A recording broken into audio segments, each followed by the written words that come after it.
মাহেকিয়া হোৱা নোৱাৰা হোৱা অসুবিধা হোৱা নহবা সোৱা লগা আমাৰ অসমীয়াত এনেকুৱা কিছুমান নামেৰে কয় আমাৰ মেনষ্ট্ৰুৱেল পিৰিয়ডৰ সময়খিনি আৰু বহুতে এতিয়াও লাজ কৰে শেয়াৰ কৰিবৰ কাৰণে খোলাকে বহুতে দোকানত নহবা ফাৰ্মাসীত যেতিয়া পেড লব যায় মনে মনে ফুসফুসাই কয় ডাঙৰকে কবলে লাজ কৰে কিজানি কাখৰ মানুহজনে শুনে আৰু পেডটো দিওতে আমাৰ কাগজেৰে নুৰিয়াই পেলাই দিয়ে মই কিন্তু কেতিয়াও না কাগজেৰে নুৰিয়াই পেলাই নানো মই নালাগে হ'ব এনেকে দিয়ক বুলি কওঁ কাৰণ সকলোৱে জানে যে আমি পেড ইউজ কৰো সেইটো বস্তু ঢাকিবৰ কাৰণে কি আছে আজি হল 2025 menstrual hygiene day আৰু আমি সব জায়গাতে কিমান কি আগবাহিলো সমাজখন ইমান উন্নত হল কিন্তু এই জায়গাখনত আজিও সকলোৱে লাজ কৰে কিয় লাজ কৰে আজি যদি পিৰিয়ডৰ কিবাটা সমস্যাও হৈছে নিজৰ পাৰ্টনাৰ জনৰ লগতো খুলি কথা ক'ব কাৰণে লাজ কৰে নহবা নিজৰ ঘৰৰ মানুহ সকলেলে লাজ কৰে আমি আমাৰ পাপাৰ আগত ক'বলে লাজ কৰো যে এটা পেড লাগিছিলে নহয় জানো আমি মাক ক'ব পাৰো কিন্তু পাপাৰ আগত ক'বলে লাজ কৰো সকলোৱে ইমান আগবঢ়াৰ পিছতো আমাৰ সমাজখনত আজিও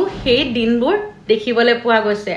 আৰু এভাৰটিনে এটা সাৰ্ভে কৰিছিলে তাত 1000 মানুহৰ যদি সাৰ্ভে কৰিছিলে 75% মানুহে এতিয়াও সেই পিৰিয়ডছৰ কথা খুলাকে পাতিবৰ কাৰণে লাজ কৰে নহবা নোৱাৰে যেহেতু আমি সকলোবোৰ বস্তুত ইমান আগবাঢ়িছোৱে এই বস্তুটোতনো কিয় আগবাঢ়িব নোৱাৰো আজি যেহেতু মেনষ্ট্ৰুৱেল হাইজিন ডে হয় মই এজ এ কন্টেন্ট ক্ৰিয়েটৰ আপোনালোকৰ লগত এই ভিডিঅটো এটা কাৰণে আগবঢ়াইছো যাতে আপোনালোকেও আজিৰ পৰা লাজ নকৰিব এই বিষয়টো লৈ যাতে সকলোৱে খুলাকে পাতিব পাৰে আৰু যদি কিবা প্ৰবলেম থাকে নহবা কিবা সুধিব লগা থাকে আপোনালোকে সদায় মোক সুধিব পাৰে কিবা জানিব লগিয়া থাকিলেও আপোনালোকে জানিব পাৰে আৰু মই সদায় খুলাকে সকলো লগতে শেয়াৰ কৰিম আৰু এই বিষয়ত আপোনালোকে যদি কেতিয়াবা প্ৰবলেম পায় নহবা যদি আপোনালোকৰ কষ্ট হয় অসুবিধা হয় তেনে হলে আপোনালোকেও যাতে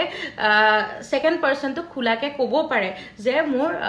মেনষ্ট্ৰুৱেচনৰ কাৰণে এনেকুৱা কিছুমান প্ৰবলেম ফেস কৰি আছো let's not just protect bodies let's educate minds because freedom only comes from when there is no shame no taboo and no ignorance. This menstrual hygiene day, gift yourself Evertin disposal period panties, your partner in comfort, giving you the freedom to flow without any worries of stain or hesitation. Because it's about trust, dignity and empowerment. Happy menstrual hygiene day. Bye bye.